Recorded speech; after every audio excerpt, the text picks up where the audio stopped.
आप सभी का स्वागत है इस channel what trick with PRM पे। मैं हूं प्रियंका। चलिए स्टार्ट करते हैं। आज है day 13। 12 newspaper phrases and words. Generally ये इंग्लिश न्यूज़पेपर से लिए गए फ्रेजेस एंड वर्ड्स होते हैं। हमारा आज का पहला फ्रेज है अनचार्टेड टेरिटरी। अनचार्टेड टेरिटरी मतलब क्या होता है? अज्ञात क्षेत्र या नया अनुभव। दोनों कॉन्टेक्स्ट में हम इसको समझते हैं, ठीक है। तो ये एक वाक्यांश या मुहावरा कह सकते हैं इसको। तो अज्ञात क्षेत्र या नया अनुभव के कॉन्टेक्स्ट में बोल सकते हैं, या वैसा कोई एरिया जो ऐसी कोई जगह जो अनजान हो। तो यह एक ऐसी सिचुएशन, ऐसी सब्जेक्ट या ऐसी एरिया को के बारे में दर्शाता है, बताता है, जिसके बारे में पहले कोई अनुभव या कोई जानकारी न हो, या किसी नए और अनदेखे अपॉर्चुनिटी या चैलेंज के लिए भी यूज़ करते हैं। मतलब ये दोनों कॉन्टेक्स्ट में यूज़ हो सकता है। Fine. Unknown area, unexplored field जिसे आप बोल सकते हो, न्यू एक्सपीरियंस के लिए भी यूज़ कर सकते हो, अनफैमिलियर सिचुएशन, ये सारे इससे मिलते जुलते फ्रेजेस हो गए या वर्ड्स हो गए। तो इंग्लिश में अगर इसका मीनिंग समझे तो अ सिचुएशन और area that is new and unknown, तो उसे हम बोलेंगे अनचार्टेड टेरिटरी, ठीक है। एग्जाम्पल देखते हैं। We are entering uncharted territory. We are entering uncharted territory मतलब हुआ हम एक नए क्षेत्र में प्रवेश कर रहे हैं। अगर मान लीजिए हमें एक ऐसे, जैसे एक वाक्य है, यह हमारे लिए एक नया मौका है, या यह हमारे लिए एक नया क्षेत्र है, तो हम इसे कैसे बोलेंगे? This is uncharted territory for us. तो इस तरह से हम इस फ्रेज को यूज करते हैं। हमारा अगला फ्रेज है group of death. Group of death आप न्यूज़पेपर में पढ़ोगे तो ये जनरली देखने को मिल जाएगा। ये मुझे स्पोर्ट्स सेक्शन में ये फ्रेज मिला, ग्रुप ऑफ डेथ, जिसका अर्थ होता है कठिन समूह या सबसे चुनौतीपूर्ण ग्रुप। ऐसा जैसे अगर आप कोई गेम खेल रहे हो तो आप ऐसे टीम के विपक्ष में अपोजिट खेल रहे हो जो बहुत ही ज़्यादा चुनौतीपूर्ण, मतलब उसके साथ खेलना बहुत बड़ा चैलेंज है, तो वहां पर आप बोलते हो क्या हो? Group of death. इस कॉन्टेक्स्ट में आप बोल सकते हो, ठीक है। कठिन समूह, सबसे चुनौतीपूर्ण ग्रुप। तो जैसे मान लीजिए कि मैंने आपको बोला कि मैंने ये स्पोर्ट्स सेक्शन मतलब खेल प्रतियोगिता का जो भाग होता है न्यूज़पेपर में, वहां से मैंने लिया है। तो जब कोई ग्रुप में कई बहुत मजबूत टीम्स होती हैं या बहुत प्रतियोगी, मतलब जो कॉम्पिटिटर्स होते हैं वो एक बहुत स्ट्रांग होता है, तो आप उसे ग्रुप ऑफ डेथ कह सकते हो, ठीक है। ऐसे ग्रुप से आगे बढ़ना बहुत कठिन होता है क्योंकि लगभग सभी जो प्रतिभागी होते हैं वो मजबूत होते हैं। फाइन। जितने भी पार्टिसिपेंट्स होते हैं उस टीम में तो वो मजबूत होते हैं, उस ग्रुप में बहुत ही एक कह सकते हैं ना कि बहुत चैलेंजिंग टीम होती है। तो वहां पर हम ग्रुप ऑफ डेथ का यूज करेंगे। इंग्लिश में बोले तो group containing several strong competitors making qualification difficult, तो वहां पर हम ग्रुप ऑफ डेथ का यूज करेंगे। एग्जाम्पल देखते हैं।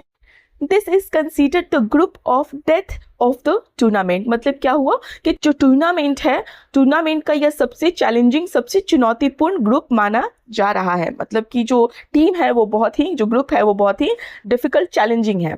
Next one is linger. LINGER। Linger एक वर्ब है, इसका पार्ट्स ऑफ स्पीच वर्ब है, और लिंगर का अर्थ होता है देर तक ठहरना या रुके रहना या बने रहना। तो लिंगर का अर्थ होता है किसी स्थान पर अपेक्षा, मतलब जितना रुकना चाहिए था उससे ज़्यादा, उससे अधिक समय तक ठहरना, स्टे करना, या किसी भावना, किसी फीलिंग, किसी स्मेल या किसी मेमोरी आदि का लंबे समय तक बने रहना। इस कॉन्टेक्स्ट में भी आप लिंगर वर्ड का यूज कर सकते हैं। इंग्लिश में जैसे बोलते हैं ना, stay longer, remain, persist, continue, तो ये सारे इससे सिमिलर वर्ड्स हो गए इस वर्ड के, मतलब लिंगर वर्ड के, ठीक है।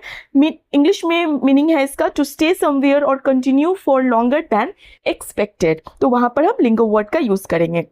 फाइन। एग्जाम्पल है जैसे the coolness lingered after the rain. The coolness lingered after the rain मतलब बारिश के बाद ठंडक जो है, वो जो मौसम है वो उसमें ठंडक बनी रही। अगर मैं बोलना हो कि उसकी याद जो है लंबे समय तक बनी रही, तो इसे कैसे, इस वर्ड को यूज करते हुए हम बोलेंगे हर मेमोरी या हिज मेमोरी लिंगर्ड, ठीक है। हिज या हर मेमोरी लिंगर्ड। कमरे में जो परफ्यूम की खुशबू है वो बनी रही, तो the perfume scent lingered in the room. तो इस तरह से हम यूज करेंगे। अगला वर्ड है, it's not a word, it's a phrase, pave the way। pave the way, pave the वे का फ्रेज का अर्थ होता है मार्ग प्रशस्त करना या रास्ता को आसान बनाना, या आप कभी कभी बोल सकते हो नींव, जो बेस है ना उसको तैयार करना, जो बेसिक चीज़ होती है उसको अच्छे से कहते हैं ना, बुनियाद को तैयार करना। तो वहाँ पर हम पेव द वे फ्रेज का यूज़ करेंगे। तो पेव द वे का मतलब किसी टास्क, किसी चेंज, किसी तरह के डेवलपमेंट या किसी सक्सेस के लिए जो सिचुएशन तैयार करते, मतलब कि जो सर्कमस्टांस होती है, जो परिस्थितियाँ होती हैं, तैयार करना या रास्ता उस चीज़ के लिए आसान बनाना। तो ये जो जनरली किसी ऐसे ही कार्रवाई के लिए यूज़ होता है जो भविष्य में होने वाली किसी बड़ी उपलब्धि का आधार बनती है, बेस बनती है। तो वहां कहते हैं पेव द वे। ठीक है, इंग्लिश में टू मेक समथिंग पॉसिबल और easier to happen in the future. जैसे आप बोलते हो प्रिपेयर करना, प्रिपेयर द ग्राउंड, या आप कह सकते हो फैसिलिटेट प्रोग्रेस, या open the door, create opportunities. ये सारे इससे मिलते जुलते फ्रेजेस और वर्ड्स हो गए।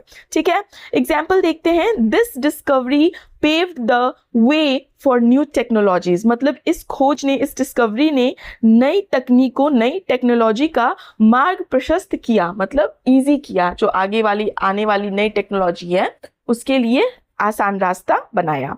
Next one is love to emulate. Love to emulate जो फ्रेज है ये बहुत अच्छा फ्रेज है। इसका अर्थ होता है किसी को अनुकरण, जैसे किसी का अनुकरण करना या किसी जैसा बनने की चाहत रखना।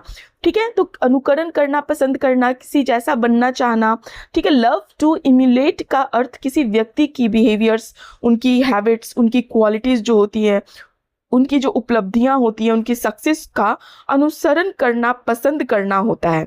यह जनरली किसी रोल मॉडल व्यक्ति के संदर्भ में यूज होता है। आपका कोई रोल मॉडल होता है ना, तो उसके जैसा आप बनना चाहते हो, उसके जैसे कुछ अचीवमेंट्स वो जो होते हैं उनकी तरह कुछ अचीव करना चाहते हो, तो ये जो फीलिंग है ना उसको आप बोलोगे love to emulate. Fine. To enjoy copying और फॉलोइंग समवन्स गुड क्वालिटीज और अचीवमेंट्स को हम बोलेंगे love to emulate. Example, children love to emulate their favourite teacher. बच्चे अपने पसंदीदा शिक्षक का, मतलब जो फेवरेट टीचर्स हैं उनका अनुकरण करना पसंद करते हैं। जैसे अगर हमें बोलना हो कि लोग उसकी नेतृत्व क्षमता का अनुसरण करना पसंद करते हैं, मतलब क्या हुआ कि people love to emulate his leadership quality, his leadership जो स्किल है उसकी जो लव टू इम्यूलेट मतलब अनुसरण करना पसंद करते हैं। Next is redoubtable. Redoubtable word जो है ये एडजेक्टिव है और इसका अर्थ होता है अत्यंत प्रभावशाली, या आप बोल सकते हो भय और सम्मान उत्पन्न करने वाला। ठीक है, करने वाला मतलब क्या हुआ, इसका अर्थ समझाइए। तो रीडाउटेबल ऐसे व्यक्ति, ऐसे ओपोनेंट, ऐसे लीडर, ऐसी शक्ति मतलब फोर्स के लिए यूज किया जाता है जो अपनी एबिलिटी, अपनी स्ट्रेंथ और अपनी अचीवमेंट्स के कारण लोगों में सम्मान और कभी कभी फियर भी बना देता है।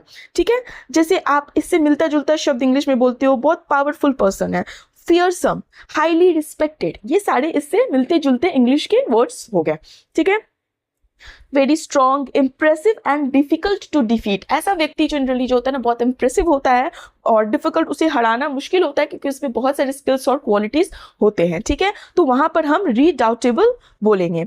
एग्जाम्पल देखते हैं, he defeated a redoubtable opponent. He defeated a redoubtable opponent, उसने एक मतलब कि दुर्जय बोलते हैं, एक शब्द में अगर समझे तो दुर्जय प्रतिद्वंदी कॉम्पिटिटर को हराया या ओपोनेंट को हराया। ठीक है, क्या हुआ इसका मतलब कि वो बहुत ही इंप्रेसिव, बहुत ही अच्छा था, ऐसा था ओपोनेंट जिसे हराना मुश्किल था लेकिन फिर भी उसने हराया। नेक्स्ट वर्ड है फॉइबल। फॉइबल, FOIBLE। फॉइबल एक नाउन है, संज्ञा है और इसका अर्थ होता है छोटी कमजोरी, मामूली खामी या अजीब आदत। हर एक इंसान में एक वीकनेस होती है, एक या दो, तीन, चार, ज्यादा। ठीक है, लेकिन वीकनेस जरूर होती है किसी भी तरीके से, छोटी खामी जैसे आप कभी कभी बोलते हो तो उसे आप इंग्लिश में बोलोगे, एडवांस इंग्लिश में बोलोगे फॉइबल। ठीक है, छोटी कमजोरी, मामूली खामी। जैसे इंग्लिश में अगर कहें तो अ स्मॉल एंड यूजुअली ये जो होता है हार्मलेस वीकनेस होता है और ऑड हैबिट होता है। तो फॉइबल किसी व्यक्ति की ऐसी वीकनेस, ऐसी फ्लॉ, FLAW, ठीक है, ऐसी फ्लॉ, खामी या ऐसी हैबिट को कहते हैं जो बहुत गंभीर नहीं होता है और जनरली हार्मलेस होता है, लेकिन उसकी पहचान का वो हिस्सा बन जाता है वो हैबिट जो है। ठीक है। तो ये जो वर्ड है अक्सर हल्के या हास्यपूर्ण कॉन्टेक्स्ट में यूज करा जाता है, ठीक है। तो फॉयबल, जैसे एग्जांपल देखते हैं, हिज फॉयबल्स मेक हिम यूनिक, उसकी जो छोटी छोटी खामियां हैं उसे थोड़ा अलग बनाती है, ठीक है। अगर हमें बोलना हो कि समय पर न पहुंच पाना उसकी एक छोटी खामी है, मतलब being late is one of his foibles. या इस वर्ड को हम ऐसे यूज कर सकते हैं, जैसे हम बोलते हैं ना हर व्यक्ति में कोई ना कोई छोटी कमजोरी होती है, तो कैसे बोलेंगे, everyone has a foible, ठीक है। नेक्स्ट इज फोपा। फोपा इट्स नॉट फॉक्स पास, ठीक है, इसे हम बोलेंगे फोपा। ये आपको एग्जाम में भी देखने को मिल जाएगा, ठीक है। ये बहुत ही अच्छा वर्ड है फोपा, नाउन, इसका पार्ट्स ऑफ स्पीच नाउन है और इसका अर्थ होता है सामाजिक भूल या अनुचित व्यवहार। मतलब क्या हुआ कि ऐसी मिस्टेक, ऐसा बिहेवियर जो सामाजिक शिष्टाचार, मतलब सामाजिक जो सोशल एटिकेट्स होते हैं या जो एक डेकोरम है उसके विरुद्ध होता है। यह जो जनरली यह आमतौर पर अनजाने में की गई ऐसी मिस्टेक होती है, ऐसी भूल होती है जिससे लोग जो है ना थोड़ा सा असहज फील करते हैं, असहज महसूस करते हैं। तो इंग्लिश में होता है, इंग्लिश में इसका मीनिंग हो जाता है a social mistake that causes embarrassment or seems impolite। Fine, example देखते हैं। सोशल ब्लंडर भी आप बोलते हो, एटिकेट्स मिस्टेक भी आप बोल सकते हो, एम्बैरेसिंग बिहेवियर बोल सकते हो, ठीक है। तो ये सारे इससे मिलते जुलते वर्ड्स हो गए। एग्जाम्पल देखते हैं, शी कमिटेड अ फोपा unintentionally। she committed a faux pas unintentionally, उसने अनजाने में, मतलब unintentionally एक सामाजिक भूल कर दी, सोशल मिस्टेक कर दी। फाइन, तो फोपा हम इस तरह से, जैसे अगर हमें बोलना हो कि उसने मीटिंग में एक सामाजिक भूल कर दी, कुछ मिस्टेक कर दिया, तो कैसे बोलेंगे, ही मेड अ फोपा एट द मीटिंग। फाइन, अगला वर्ड है मिल्किंग। अभी मिल्किंग मतलब होता है दूध को दूहना, आपने सुना होगा, ठीक है। जब आप दूध निकालते हैं तो उसे बोलते हैं दूध दूहना, तो वो तो मिल्किंग अलग है, लेकिन यहाँ पे मैं किसी और कॉन्टेक्स्ट में लाई हूँ। मिल्किंग, किसी चीज का अधिकतम लाभ उठाना। तो ये मिल्किंग जो है ये नाउन है और इसका अर्थ होता है किसी चीज का अधिकतम लाभ उठाना। दूध निकालना भी अर्थ होता है, लेकिन यहाँ पे जो मैंने कॉन्टेक्स्ट मैं जब रीड कर रही थी तो वहाँ पे जो मैं उसका कॉन्टेक्स्ट था, ये था किसी चीज़ का ज़्यादा प्रॉफिट, मैक्सिमम बेनिफिट निकालना, लेकिन ये जनरली एक्सप्लॉयटेशन करके होता है, ठीक है। तो किसी सिचुएशन, किसी इवेंट या किसी अपॉर्चुनिटी का बार बार लाभ उठाने या उससे अधिकतम मैक्सिमम प्रॉफिट, मैक्सिमम बेनिफिट लेने का अर्थ में इसका हम यूज जनरली करते हैं, ठीक है। Exploiting a situation for maximum benefit आप बोल सकते हो। एग्जाम्पल जैसे देखते हैं, he is milking his popularity, मतलब क्या हुआ कि he is milking his popularity, मतलब वह अपनी लोकप्रियता, मतलब पॉपुलरिटी का हिंदी होता है लोकप्रियता का भरपूर लाभ उठा रहा है, मतलब एक तरह से मिसयूज कर रहा है अपनी पॉपुलरिटी का, ठीक है। Next is shortcoming. Shortcoming, shortcoming एक नाउन है और शॉर्टकमिंग का अर्थ होता है कमी, या आप कह सकते हो किसी तरह का दोष या कमजोरी, ठीक है। तो अ फॉल्ट और वीकनेस इन समवन और इन समथिंग। तो शॉर्टकमिंग किसी व्यक्ति, किसी सिस्टम, किसी प्लान, किसी वर्क के लिए यूज कर सकते हैं। तो ये सब में जब मौजूद ऐसी डिफिशियंसी, ऐसी वीकनेस को हम, कोई वीकनेस होती है तो उसे हम कहते हैं शॉर्टकमिंग, ठीक है। तो जो मान लीजिए कि कोई किसी चीज़ में जो कमी होती है या किसी चीज़ की कमजोरी या किसी चीज़ में जो दोष होता है उसे हम क्या बोलेंगे, शॉर्टकमिंग। इंग्लिश में बोले तो वीकनेस, डेफिशिएंसी बोल सकते हो, फ्लॉ बोल सकते हो, लिमिटेशन बोल सकते हो, ये सारे इसके सिमिलर वर्ड्स हो गए। फाइन, एग्जाम्पल देखते हैं, he tried to overcome his shortcomings, उसने अपनी कमियों को सुधारने की कोशिश की। जैसे अगर हमें एक वाक्य है, हर व्यक्ति में कुछ ना कुछ कमी होती है, ठीक है, तो क्या बोलेंगे, every one has a shortcoming. वहाँ पे एक मैंने वर्ड देखा था लास्ट में जिसे हम फॉयबल बोल रहे थे, वो भी एक तरह से इसका सिनोनिम हो सकता है। फाइन, तो इसका एग्जाम्पल है, he tried to overcome his shortcoming, मतलब उसने अपनी कमियों को सुधारने की कोशिश करी। आई होप आप लोगों को समझ में आ रहा हो। यहाँ तक अगर आप देख रहे हैं, अगर अभी तक चैनल को सब्सक्राइब नहीं किया तो जरूर से चैनल को सब्सक्राइब कीजिए। हमारा अगला वर्ड है रिपैट्रिएशन। रिपैट्रिएशन, इसका स्पेलिंग याद रखिएगा, मिस स्पेल्ड वाले सेक्शन में ये पूछा जाता है और पूछा जा सकता है। ठीक है, तो रिपैट्रिएशन का अर्थ होता है स्वदेश वापसी या अपने देश लौटना। फाइन। रिपैट्रिएशन का मतलब होता है किसी व्यक्ति, किसी रिफ्यूजी, किसी माइग्रेंट या किसी प्रिजनर ऑफ वॉर जिसे आप बोलते हो, मतलब युद्धबंदी जिसे आप बोलते हो, या किसी सिटीजन को उसके कंट्री में वापस भेजना या लौटने की प्रक्रिया को आप क्या बोलोगे? Repatriation. The act of returning a person to their own country, तो उसे आप बोलोगे रिपैट्रिएशन। ठीक है, एग्जाम्पल देखते हैं। Citizens were repatriated during the crisis. संकट के दौरान जो सिटीजन्स थे, नागरिकों को स्वदेश वापस कराई गई, मतलब उन्हें वापस भेजा गया या लौटाया गया। फाइन। तो आई होप आप लोगों को समझ में आ रहा हो रिपैट्रिएशन। जैसे अगर हमें बोलना हो कि सरकार ने नागरिकों की वापसी की व्यवस्था की, तो इस वर्ड को यूज करते हुए हम कैसे बोलेंगे? The government arrange the repatriation of citizens. Fine. Next is strong caveat. Strong caveat एक फ्रेज है, द हिंदू न्यूज़पेपर का फ्रेज है। बहुत बार मैं ये वाला फ्रेज मुझे देखने को मिलता है। देखिए, स्ट्रॉन्ग कैविएट का अर्थ होता है कड़ी चेतावनी या महत्वपूर्ण सावधानी। ठीक है, इंग्लिश में बोले तो a clear and serious warning, condition और रिजर्वेशन। स्ट्रॉन्ग कैविएट का अर्थ होता है किसी वार्निंग, किसी कॉजन मतलब सावधानी जिसे आप बोलते हो, ऑब्जेक्शन आपत्ति, या कंडीशन शर्त को बहुत स्पष्ट, बहुत क्लियर और दृढ़ रूप से व्यक्त करना।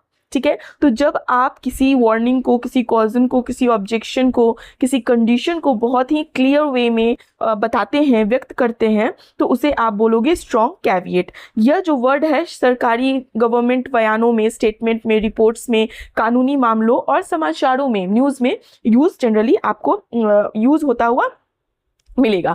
ठीक है, इंग्लिश में अगर नॉर्मल सेंटेंस जैसे स्ट्रॉन्ग वार्निंग आप बोल सकते हो स्ट्रॉन्ग कैविएट को, सीरियस कॉजन बोल सकते हो, फर्म रिजर्वेशन बोल सकते हो। ठीक है, तो ये सारे इसके सिनोनिम्स हो गए।